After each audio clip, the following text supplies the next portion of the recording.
वावडा को कल 3 बजे नैब दफ्तर में पहुंचने का हुक्म भी दिया गया है। फैसल वावडा तहरीक इंसाफ के रहनुमा, जिनको नैब हुक्काम ने रफाही प्लाट्स जालसाजी से हासिल करने के इल्जाम में नोटिस जारी किया है। इसी हवाले से मजीद जानेंगे मंजर रिजवी से। मंजर, इस हवाले से मजीद अपडेट कीजिए।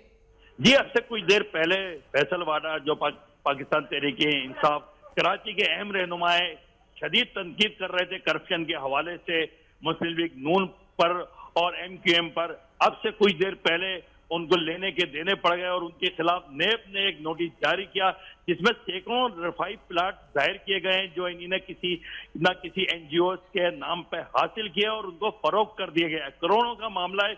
हमारे जराये के मुताबिक ये नोटिस भेज दिया गया है। कल 3 बजे नेब हुक्काम से फैसल वाडा मुलाकात करेंगे। जी, बहुत शुक्रिया आपका मंजर रिजवी, हमें अपडेट कर रहे थे।